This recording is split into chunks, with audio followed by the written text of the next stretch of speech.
4000 school बिना शिक्षक, 10,000 करोड़ का सवाल और सरकार कहती है सब ठीक है। यही है आज की सबसे बड़ी खबर पश्चिम बंगाल से। और सवाल सिर्फ बंगाल का नहीं, पूरे देश की शिक्षा का है।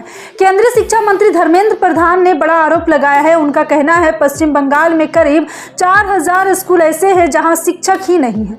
और अगर ये सच है तो सोचिए उन बच्चों का क्या जिनके हाथ में किताब तो है पर पढ़ाने वाला कोई नहीं। सवाल उठता है क्या शिक्षा भी अब राजनीति का मैदान बन गया है। प्रधान ने कहा है कि राष्ट्रीय शिक्षा नीति यानी कि एनईपी लागू नहीं की जा रही है। यह नीति मातृभाषा में पढ़ाई की बात करती है। बंगाल में मातृभाषा क्या है बंगाली, लेकिन आरोप है कि राज्य सरकार इसे लागू करने से बच रही है। क्यों? क्या भाषा भी अब राजनीति का हथियार बन गई है? यहाँ सीधी निशाना है मुख्यमंत्री ममता बनर्जी और उनकी पार्टी तृणमूल कांग्रेस पर। अब जरा सोचिए, अगर 4000 स्कूल में शिक्षक नहीं है तो बच्चे क्या कर रहे हैं? स्कूल जा रहे हैं या सिर्फ हाजिरी लगा रहे हैं? क्या पढ़ाई सच में हो रही है या सिर्फ आंकड़े बनाए जा रहे हैं? धर्मेंद्र प्रधान ने दावा किया कि देश के कुल स्कूलों में से लगभग 50% ऐसे स्कूल हैं बंगाल में जहां एक भी शिक्षक नहीं है। अगर यह आंकड़ा सही है तो यह सिर्फ प्रशासनिक लापरवाही नहीं, यह भविष्य के साथ खिलवाड़ है। लेकिन दूसरी तरफ बंगाल सरकार क्या कहती है?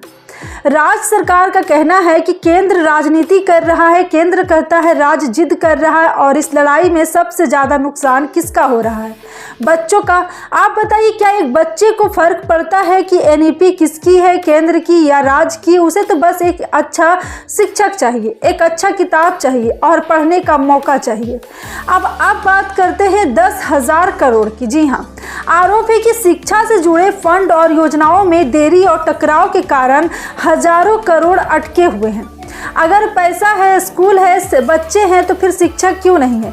यह सवाल सिर्फ बंगाल सरकार से नहीं, पूरे सिस्टम से है। क्या हम सिर्फ नई नई योजनाओं का ऐलान करते रहेंगे या जमीन पर जाकर देखेंगे कि क्लासरूम में क्या हो रहा है? आपने भी देखा होगा कई सरकारी स्कूलों में एक ही शिक्षक पूरी स्कूल चला रहा है। कहीं मिड डे मील है पर पढ़ाई नहीं, कहीं बिल्डिंग है पर स्टाफ नहीं। तो क्या शिक्षा सिर्फ फोटो और रिपोर्ट की सीमित रह गया है? और एक बड़ा सवाल, जब चुनाव आते हैं तब स्कूल याद आते हैं। क्यों? तब वादे होते हैं नई भर्ती, नई इमारत, नया सिस्टम, लेकिन चुनाव खत्म होते ही सब कुछ फिर राम भरोसे क्यों हो जाता है? आज बंगाल में जो हो रहा है कल किसी और राज्य में भी हो सकता है। इसलिए यह खबर सिर्फ एक राज्य की नहीं है, यह पूरे देश की चेतावनी है कि अगर स्कूलों में शिक्षक नहीं होंगे तो अगली पीढ़ी क्या सीखेगी? अगर भाषा पर राजनीति होगी तो शिक्षा कैसे आगे बढ़ेगी? सरकारें बदलती रहती है लेकिन एक बच्चे का बचपन सिर्फ एक बार आता है। वह इंतज़ार नहीं कर सकता कि केंद्र और राज्य की लड़ाई खत्म हो। आप बताइए, क्या शिक्षा पर राजनीति होनी चाहिए? क्या स्कूलों की सत्ता की लड़ाई का मैदान बनाना चाहिए? क्या बच्चों का भविष्य फाइलों में अटका रहना चाहिए? नीचे कमेंट में ज़रूर बताइए। और आपके इलाके सरकारी स्कूल की हालत कैसी है? क्या वहाँ शिक्षक पूरे हैं या सिर्फ बोर्ड लगा हुआ है सरकारी विद्यालय? ये सवाल पूछना ज़रूरी है क्योंकि जब तक हम सवाल नहीं पूछेंगे जवाब कोई नहीं देगा। आज की खबर यहीं ख़त्म नहीं होती है, यह शुरुआत है और उस बहस की जो हर घर तक जानी चाहिए। शिक्षा बनाम राजनीति।